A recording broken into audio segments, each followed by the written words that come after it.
Hello, sports fans, and welcome to the Scott Sports 101 Thursday Night Football postgame show. Facing his largest deficit in 3 years, Lamar Jackson led Baltimore back with another dazzling display.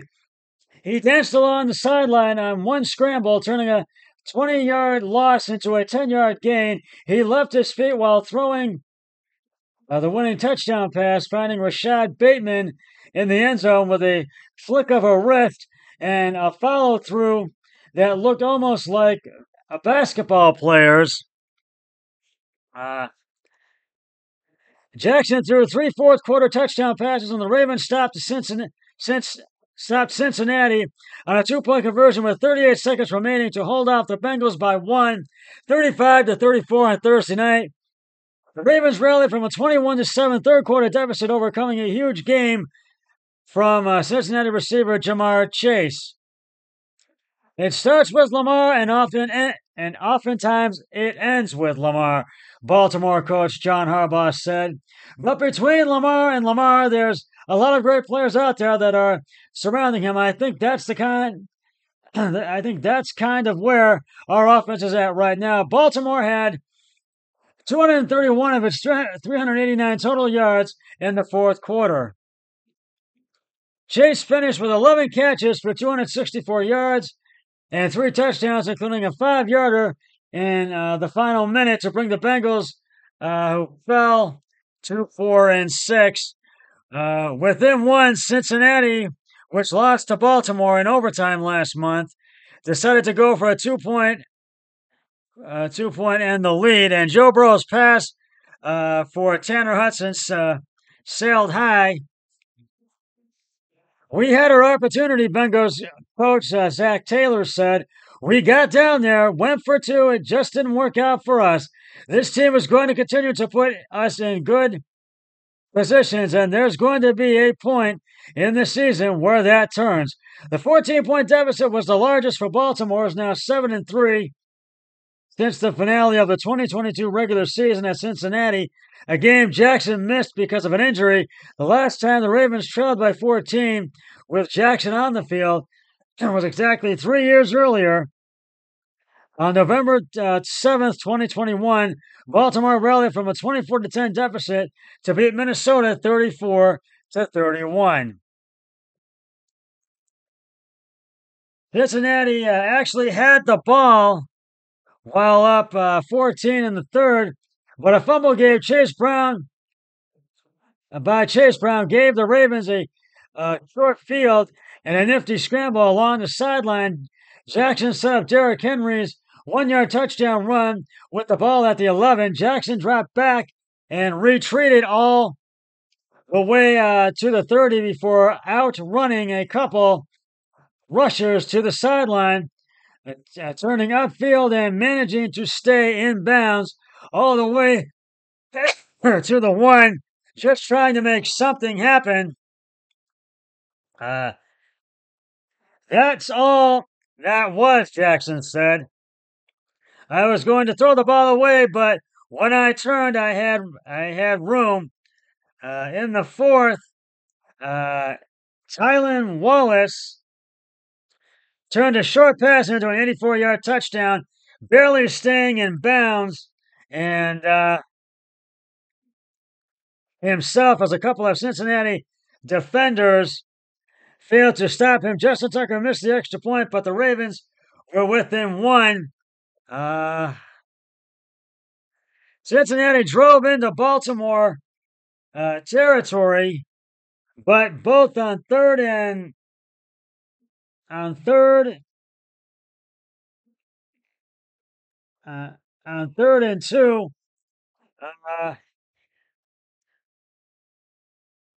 On 3rd and 2,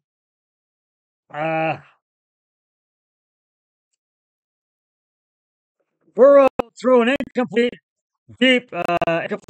Jackson gave the Ravens the lead with an 18-yard touchdown pass to Mark Andrews. Then the two-time MVP winning quarterback ran himself for a 2-point conversion. Chase beat Baltimore deep for a 70-yard touchdown that tied the game at 28 with 5:37 to play. But the Ravens answered with Jackson's 5-yard scoring toss to Rashad Bateman with a minute 49 remaining to go ahead 35-28. Jackson threw for 290 yards and 4 touchdowns. Burrow threw for 428 yards and four TDs. The Ravens lost All-Pro safety Kyle Hamilton to an ankle injury late in the first half. Cincinnati scored on a 1-yard touchdown run by Brown on the game's first drive. The Ravens thought they had stopped the Bengals on 4th down near the goal line, but a holding call on cornerback Brandon Stephens gave Cincinnati a new set of downs. Baltimore also burned 2 timeouts on the first drive, one on an unsuccessful challenge. Jackson threw a 6-yard scoring pass to Nelson Agholor in the second, but the Bengals took the lead on a 3rd-yard touchdown pass from Burrow to Tanner Hudson shortly after Hamilton's injury. The Ravens got back to around midfield at the end of the half, but by then they were out of timeouts and the clock ran out on them. Burrow threw a 67-yard touchdown pass to Chase early in the third. Chase had 457 yards receiving in 2 games against the Ravens this season and an NFL record for one player against another team. Honestly, man, it's just 2 great football teams going at it, Chase said. Every time we play Baltimore, it's a dogfight. The game always close to the end. Jackson's kneel down in the game's final play knocked the Ravens back to 99 yards rushing.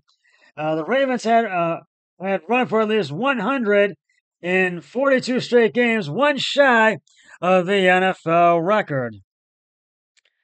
And the Bengals needed a big game from Chase because receiver T. Higgins was out with a quad injury.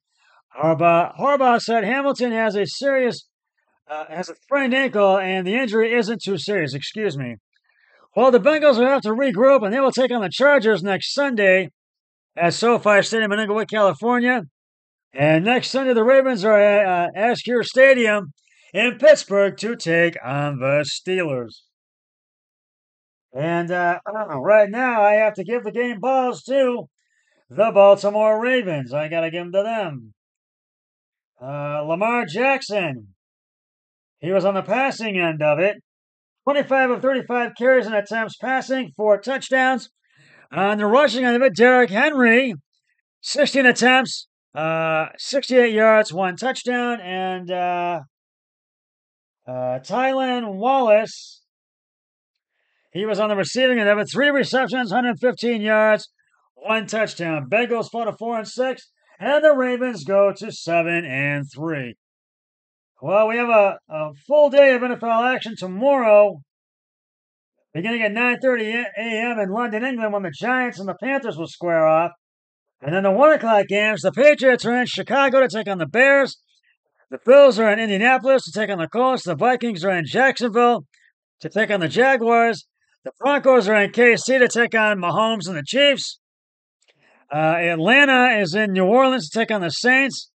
San Francisco is at Raymond James Stadium in Tampa Bay to take on Baker Mayfield and the Bucks. The Steelers, Pittsburgh is in Washington to take on the Commanders. That rounds out the 1 o'clock games. The late games, there's 3 4 o'clock games. The Tennessee Titans are at SoFi Stadium in Inglewood, California to take on the Chargers. The New York Jets are in Arizona to take on the Cardinals. The Philadelphia Eagles are at AT&T Stadium in Big D to take on the Dak Prescott and the Dallas Cowboys. And that's the 4 o'clock game. Sunday Night Football. The Detroit Lions are at NRG Stadium in Houston to take on the Texans. And Monday Night Football, rounding it out to wrap it up, Week 10. The Miami Dolphins are at SoFi Stadium in Inglewood, California to take on the LA Rams. And the Browns, Packers, Raiders, and Seahawks are all on a bye week this week. So that's going to be our full day of NFL action for tomorrow. And Now I have my Browns and NFL early games, our pregame show, even though the Browns are on a bye week. And but I'll tell you about one of the early games and one of the late games, and we'll preview all of them. I'll get my picks of the week. But until then, always remember, be a team player each and every day, every way possible. So long, everybody. 3, 2, 1. I'm done.